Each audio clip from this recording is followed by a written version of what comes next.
In this video, we will show you how to operate a Buck Scientific 205 Atomic Absorption Spectrometer, or AAS. The first step is to perform a leak test on the acetylene tank, the gas line, and the air regulator. Open the tank valve and use the leak detector liquid. If bubbles appear, there is a leak. We will show you an example of a leak soon.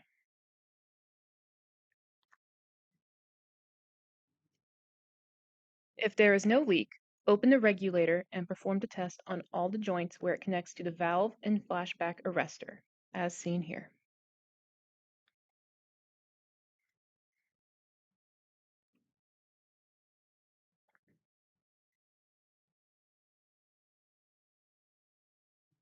Next, turn on the AAS by using the switch located on the back. Test the gas line where it connects. If there is no leak, open the gas and test it again.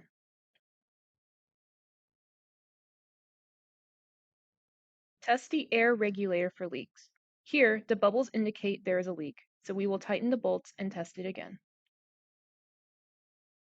It appears that tightening the bolts work. The leak is gone, so we will move on.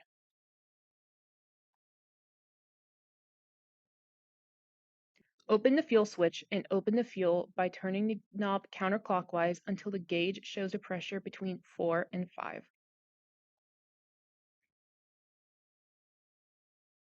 Next, turn the fuel switch off and open the air. The pressure should be between 5 and 6.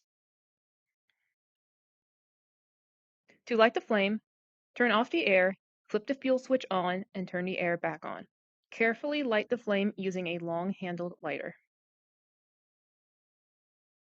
Ensure that the intake line is placed in the blank sample. Here, we are using water as our blank.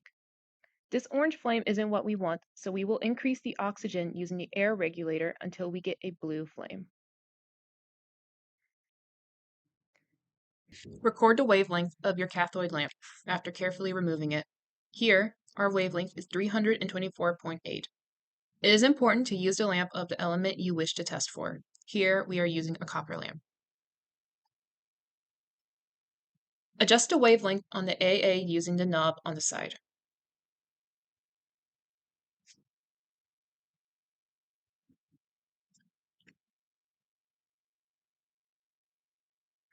To set up the device to record absorbance, follow the instructions on the screen.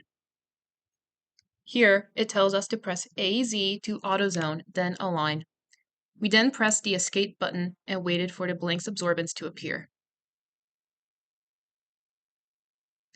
Next, we press the Cal button, then 1 to select the Enter Calibration Standards, then any key to continue.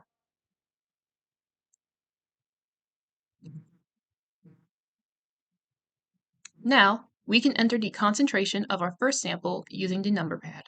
Now, insert the intake line into the sample and select the Read button. Here, it will record the absorbance value.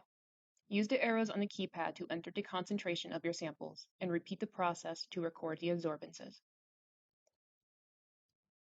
Follow the instructions to create the calibration curve.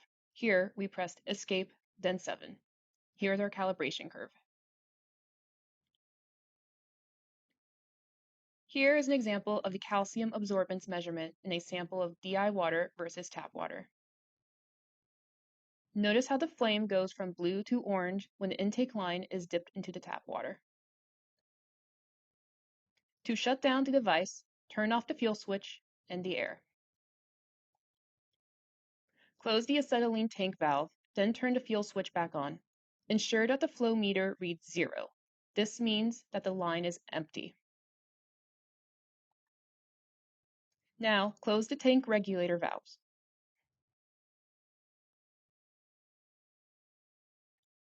Close the fuel switch and turn the air back on. Let the flamer aspirate for about 10 minutes. This step is important because it must remain wet while it cools. After it is cooled down, the air can be shut off, the gas line closed, and the AA can be shut off using the switch. Finally, to clean the containers, use only DI water. Do not use soap.